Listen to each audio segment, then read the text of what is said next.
jama julbe on jarama hande kadi ko balde kadi to PDG KYY hewti kamon do fi yewtugol ko nyaaka pay ko sans filtre na yaw ara ko sabbona bora hande non kongudi an in ko sappi ko de jidiraaje cancam bunkije arayde jatondira e modi goddo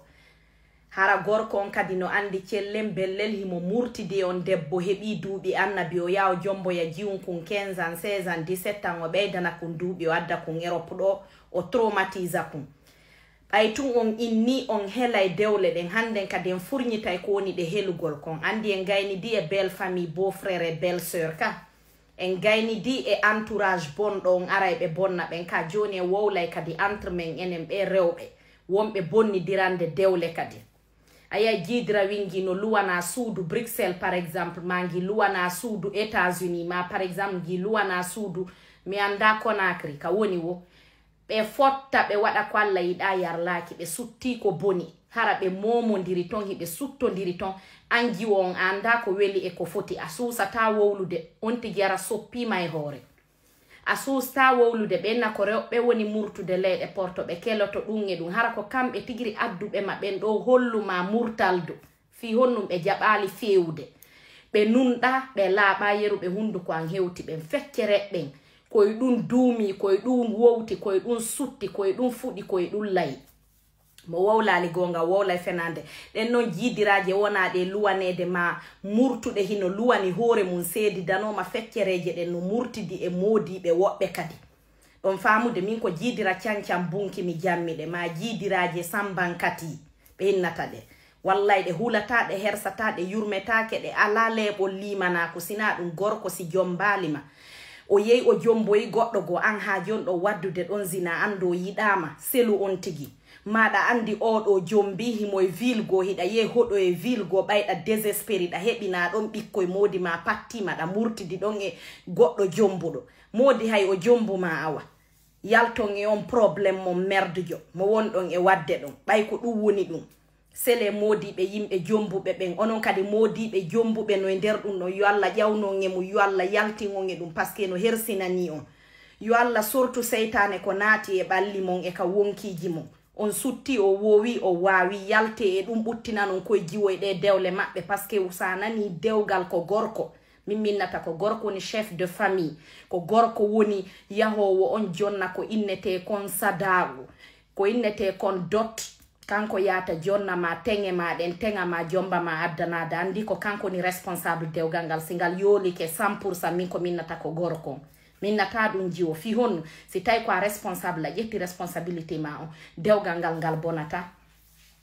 yalte e o sumelume yalte e o yawgol jomba goddo pour la forme fi hebugol titre ka senda gebe e ka darna julde hara hikkoto yeso julna sende e jombugol hara ko titre fi tuyo hebu bibbe halal nani hebirali ni bibbe hara on yida kun jiwu o yida o debbo mo subi don hara don murtidi mi wi on e o debbo e don suudo di ton nyallon ton hiron to weton ton on jettata congé on jettata vacances on jettata hay jour goto mo wawato wondude debbo mo haysi mo jidi kala butane feccerebe go haybe neldatama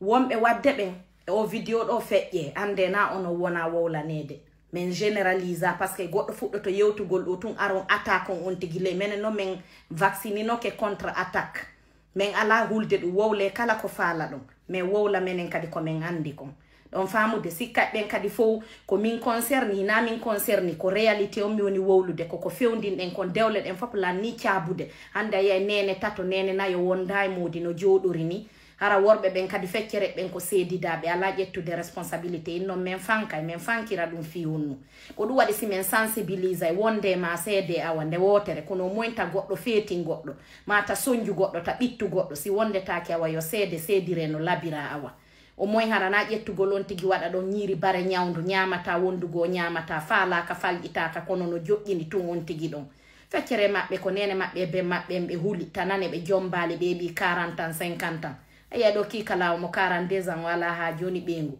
ya fodum na sala yawre modon kono ko ma watten pandulji din à l'heure wo lempiji din parce que si goddo wowla si me wowla lidi me nyinni haali pular ko bay ko en fulbe mimi yatam wolo ya to fi soso ma manin kama berse be mi anda fimu ko fi kami won don ko dum mi wowlata sujet mo mi maîtrise on e kami andi don dum nayo welo mo mettata goto ala on e nyaadande goto ala on e wirtude hay fintina on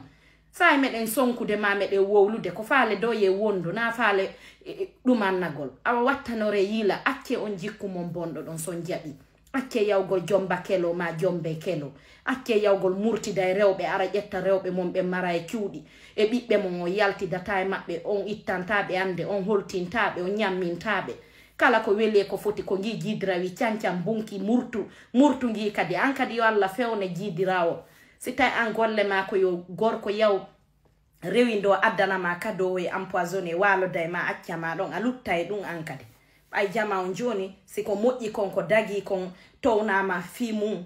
fi o ko yoli e ko halki alla yolayno dum hattina kono ɓay tun on inni ko dagi kon on townata fi mum o yolay ko ɗum waɗi yiye conséquence on e nder 5 ans ma 10 ans ɗo yiye dewle foppo hara sakike on tuma on tawa si tay ko ɗum finuɗen tawɗen hara on accanaylan haƴƴena sala yawre moɗon ko wowlo faljata ko ñamo ɗeɗɗoto ko yawo feggoto mo ñamiri wa bono joɗora e watogo assalamu aleykum wa rahmatullahi wa barakatuh ko mi woni doli pran mon on ko mi woni dafal gam paracetamol ko mi woni lekki musu rewɓen wassalam ciao ciao mi arti kadi awa hikka non miɗo ɓaaɓi miɗo barayi miɗo engagi ko jusqu'au bout o watalan ɗanninde o watalan fankinde sabu ko Allah woni